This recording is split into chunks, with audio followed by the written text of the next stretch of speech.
大家好，我是娟子，今天给大家分享一个脆皮油炸糕的做法，皮儿酥馅儿甜。先在锅里倒入600毫升的清水，40克猪油，开大火把水烧开。水开以后转小火，分次倒入400克的面粉，中间不停地搅动，防止粘锅。搅拌成大面絮状，关火。盖上盖子焖制5分钟，让面团完全熟化。时间到，把面絮倒在案板上，用筷子拨开拨散，给它放凉。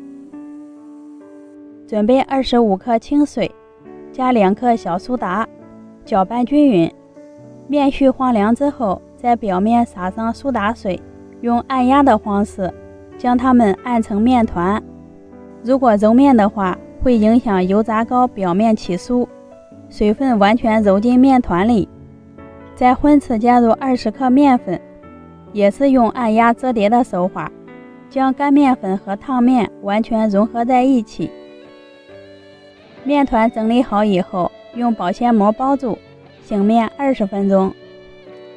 另取一个小碗，倒入60克红糖，1勺白芝麻，2勺面粉，将它们搅拌均匀备用。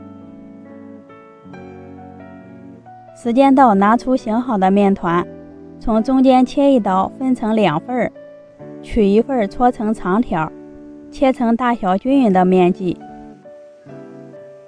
拿一个小面剂先团圆，再用大拇指捏出一个窝窝，放入1勺糖馅，用虎口收拢法慢慢的收口。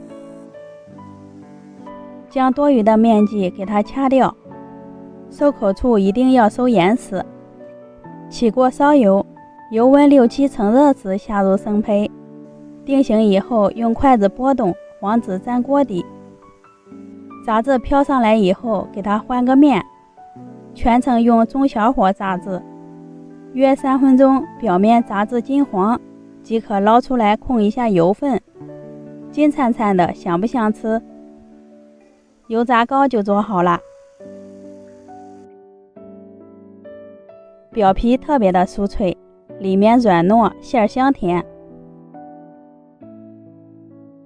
炸油糕一定要开水烫面，加了小苏打和面粉，不能揉面，不然会影响表皮起酥。喜欢的朋友可以试一下，我们下期见。